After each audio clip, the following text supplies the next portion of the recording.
Breaking చూస్తున్నాం. హైదరాబాద్ జిల్లా స్థానిక సంస్థల ఎమ్మెల్సీ ఎన్నికలకు సర్వం సిద్ధమైంది. రేపు జీహెచ్ఎంసీలో హైదరాబాద్ జిల్లా స్థానిక సంస్థల ఎమ్మెల్సీ ఎన్నికలు జరగనున్నాయి. ఉదయం 8 గంటల నుంచి సాయంత్రం 4 గంటల వరకు పోలింగ్ జరగనుంది. ఇక రేపు జరిగే ఎన్నికకు ఏప్రిల్ 25న కౌంటింగ్ చేసి ఫలితాలను ప్రకటిస్తారు. జీహెచ్ఎంసీ ప్రధాన కార్యాలయంలోనే పోలింగ్ కౌంటింగ్ ఏర్పాట్లు చేశారు. ఇక రేపటి ఎన్నికకు ఎక్స్ అఫీషియల్ సభ్యులు అదేవిధంగా కార్పొరేటర్లకు 2 వేరువేరు పోలింగ్ కేంద్రాలు ఏర్పాటు చేశారు. ఎంఐఎం బీజేపీ పార్టీల మధ్య జరగనున్న ఎమ్మెల్సీ పోటీ జరగనుంది. ఇక ఎంఐఎం అభ్యర్థిగా మీర్జా రియాజ్ ఉల్ హసన్ అదేవిధంగా బీజేపీ అభ్యర్థిగా గౌతమ్ రావును బరిలోకి దిగనున్నారు.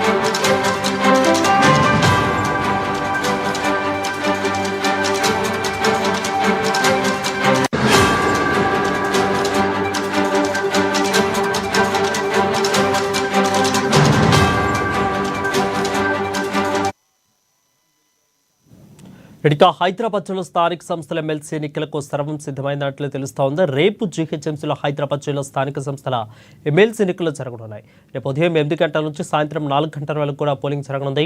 దీనిపై మరింత సమాచారం మా ప్రతినిధి హరీష్ అందిస్తారు ఫోన్ ద్వారా. హరీష్ చెప్పండి. రైట్ వరుణ్, రేపు ఏదైతే హైదరాబాద్ సంబంధించి కూడా స్థానిక సంస్థల ఎమ్మెల్సీ ఎన్నిక జరగబోతున్నది. రేపు ఉదయం 8 గంటల నుంచి కూడా 4 గంటల వరకు సంబంధించి కూడా పోలింగ్ జరగబోతున్న నేపథ్యం ఉన్నది. ఇక ఏప్రిల్ 25కు సంబంధించి కూడా కౌంటింగ్ ఉంటుంది. అదే రోజు సంబంధించి కూడా ఫలితాల ప్రకటన వెలువడున్న నేపథ్యం ఉన్నది. ఇక రేపు జరిగే పోలింగ్ కి సంబంధించి కూడా ఇప్పటికే అన్ని ఏర్పాట్లు కూడా పూర్తి చేయడం జరిగింది. జిహెచ్ఎంసీ ప్రధాన కార్యాలయంలోనే పోలింగ్ సంబంధించి కావచ్చు, కౌంటింగ్ సంబంధించి కూడా ఏర్పాట్లు చేశారు. ఇక మొత్తంగా రేపు సంబంధించి కూడా 8 గంటలకు పోలింగ్ ప్రారంభమై 4 గంటలకు ముగిస్తున్న నేపథ్యం అయితే కనిపిస్తా ఉన్నది. ఇక ఈ ఎమ్మెల్సీ ఎన్నికకు సంబంధించి కూడా అంటే రేపటి ఎన్నికకు సంబంధించి కూడా కార్పొరేటర్లు అలాగే ఎక్స్ అఫీషియో సంబంధించి కూడా వాళ్ళు ఏదైతే పోలింగ్ లో పాల్గొంటారు కాబట్టి ఇక కార్పొరేటర్లకు సంబంధించి ఎక్స్ అఫీషియో సంబంధించి కూడా ఇక వాళ్ళకి సంబంధించి కూడా ఇప్పటికీ అభ్యర్థులను కూడా ఎంపిక చేసుకునే నేపథ్యం అయితే కనిపిస్తా ఉంది. ఇక ప్రధానంగా ఎంఐఎం సంబంధించి ఇప్పుడు బీజేపీకి సంబంధించి ఇరు పార్టీలు అభ్యర్థిని ప్రకటించాయి. ఇక ఎంఐఎంకి సంబంధించి కూడా ఎంఐఎం అభ్యర్థిగా మీర్జా రియాజ్ హసన్ కి సంబంధించి కూడా అభ్యర్థిని బరిలో దింపుతుంది. ఇక బీజేపీ అభ్యర్థికి సంబంధించి కూడా గౌతమ్ రావును బరిలో దింపుతున్న నేపథ్యం అయితే కనిపిస్తున్నది. మొత్తంగా ఎన్నికలకు సంబంధించి కూడా 119 ఏదైతే కార్పొరేటర్లు కావచ్చు, ఇక 81 మంది ఎక్స్ అఫీషియో సంబంధించి కూడా సభ్యుల సంఖ్య ఉంటుంది కాబట్టి ఇక మొత్తంగా ఈ ఎన్నికకు సంబంధించి కూడా ఎక్స్ అఫీషియో